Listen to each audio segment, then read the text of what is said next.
are you all right? I usually don't crash. That was pretty bad. Ladies and gentlemen, writer, director, Michael Gordon. Well, it's great. It's kind of fun having a sold-out movie, you know. I couldn't take it. I had to keep walking in and out. You didn't tell us to bring tissues. Oh, tissues. Oh, yeah. It kind of gets me sometimes, too. So I don't know if anybody's got any questions, but I'd be happy to answer any. Yes? What's your background with autism? It was a couple of years before I made this film. I know somebody, actually the girl that you saw at the very end with the child, she's a behavioral specialist named Carrie Conley in Los Angeles. And I started spending time with her and some of the children she was working with, and there was this, I mean, you can't help but get pulled in by these kids. And so I started kind of putting these parallels. I'm a boxer from before, and so I started looking at the metaphors of being in a ring and being a boxer in a ring and what goes on inside of their head, and that's kind of how I started the process of this movie.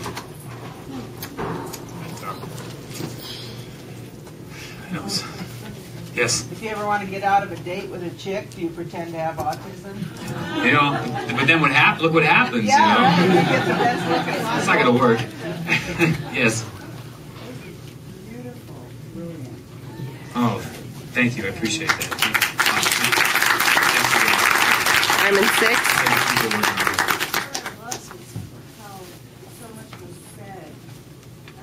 Actually, that's for you and Matt.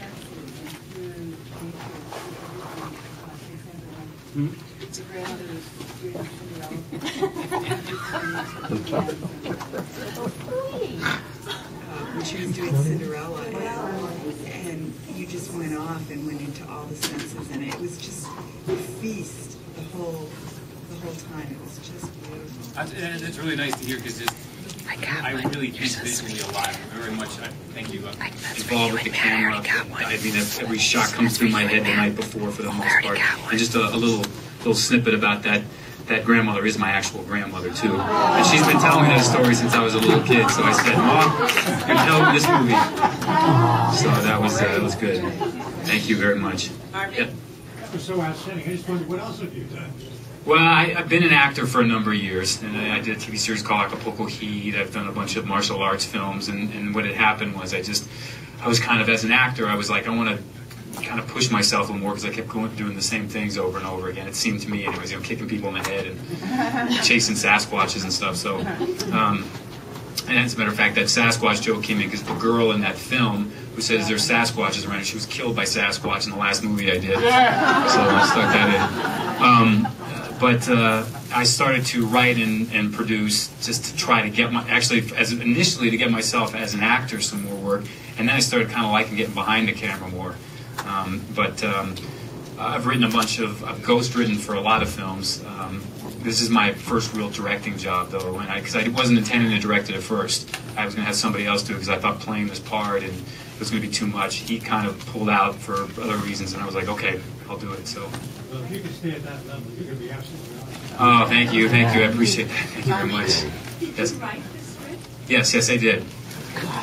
And I actually, when I wrote it, it wasn't with the intent of it ever getting made because I've been writing so many of these kind of movies, these genre films, and I just wanted to write something for once that wasn't, structured. I just said, let me just kind of go what's coming from in here, and then it got made. So I was, luckily, I'm happy for that. Yes.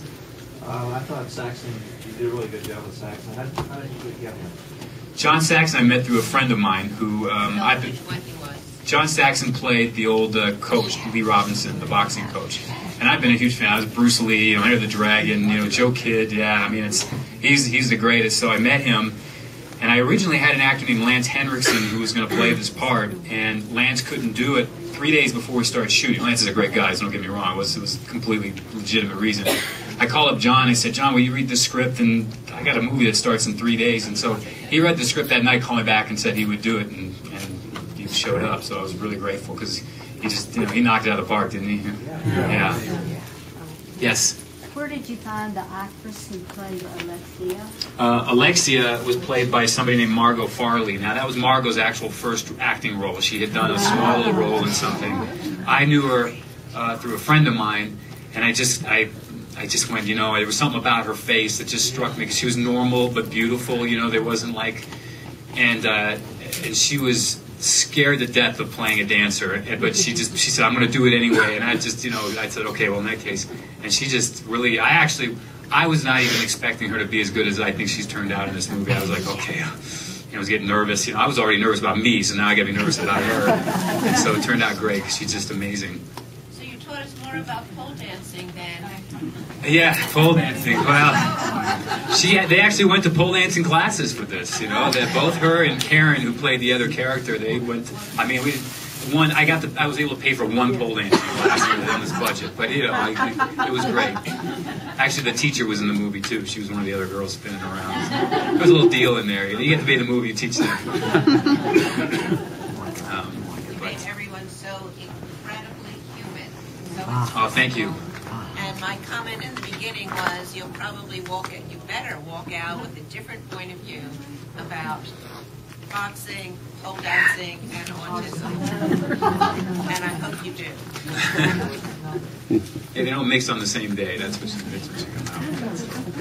come out. Yes. No, we just started meeting with distributors, and I've got some just 2 people actually looked at it, and they've got great response from it. It's just I'm just trying to make sure that they kind of have the same idea in mind. I'm not even really. I probably already says this, but I'm not even really worried about making a lot of money in this. It got to the point where I just said I just want people to be able to see it, you know, and that would be the good thing. This is actually the first time I've ever made a film in any capacity that I stopped really caring about the film and became more concerned about the message it was trying to get across. And I mean this is not like a tagline that make me sound better or something. I really have just bypassed the movie in a sense. I mean, I still have a hard time watching because I still see my own little mistakes in there. I do that all the time. It's like I'm like, oh God, I remember that. You know, I mean, bad mistakes. They're good mistakes in the film. That you know, the scene where I'm saying goodbye to the old my uncle. And he goes, where are you going? And I walked off, and I turned. That was a mistake. I was supposed to exit this way, but he just stayed in character and said, hey, which way are you going? And I had to walk back that way. So I mean, those mistakes work okay. And actually, when he turns to the girls, and she says, have you ever been in love before? I didn't tell him she was going to say that, because I wanted to see what he'd get. So that whole thing where he's standing there going like this, and he had no idea what was coming, so that was his honest reaction. You know, I don't know, and it kind of took off. So, but, yes. The guy that played my uncle was a man named Tim Thomerson. You've seen him forever. He's been in quite a lot of movies. So he kind of really acts like that. So it was sort of typecast. Great guy. He's a really good friend of mine.